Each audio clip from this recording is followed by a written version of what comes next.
something that might also keep you up at night is if your adult child decides to move back home.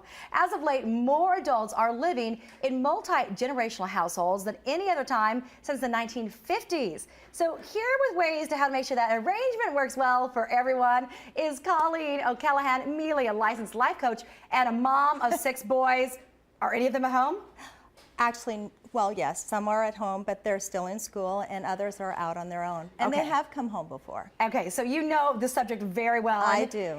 Listen, people are having ups and downs. You should always be able to, your parents are going to be always there for you to go home. But sometimes when you go back, it doesn't really work so well because they're growing up, they have ideas. So you've got some really good tips to live by. I do. First of all, what I would do is set up some boundaries up front.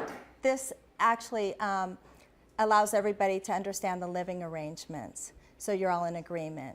So basically sit down, have a meeting about it, say this is what we expect, and this is, if you're going to live here for free, here's what we do. Right, or maybe everybody's on the same page. Yeah. Everybody gets on the same page. Okay, your second one is basically talk about, is this an indefinite stay or like a month or two, right? Right, discuss the length of stay and also financial contributions. What you would do is be able to ask your children, how long are you and your family going to stay? And do you need any financial assistance and or can you contribute? What this allows to happen is you're able to keep your children with an end date and also keep them moving forward. Yeah. Oh, 2 more weeks. We're going to miss you when you're moving out, isn't it? 14 days and counting. And also, too, you're talking about the grandkids because sometimes adult kids move home and they have a child already. Discuss your relationship with your grandchildren. Children feel better when they know what to expect and who's in charge. Okay. Yeah, for example, childcare. That's right, because all of a sudden you're like, you're living here, but am I the babysitter? Or am I? Yeah, absolutely. Right, and who's gonna do the discipline? How's that going to work? Are there already currently set up guidelines?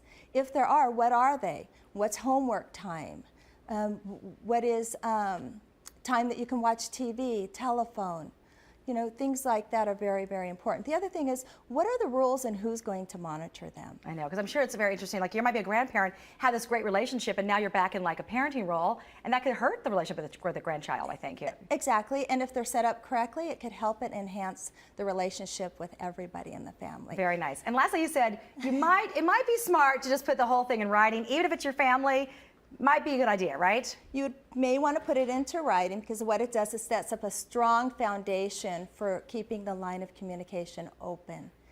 Again, guidelines. I know. It's, I'm sure listen, I'm sure parents like you've got 6 boys, if they have a situation they need to come home, the door is always open, but you'd have to, not leave a mess, respect, the way that you live your life. Exactly, and what's happened in my life is with my children, it worked out wonderfully. So I say, enjoy it. All right. Well, you raised them well, clearly. Thank you. She's an expert in that field.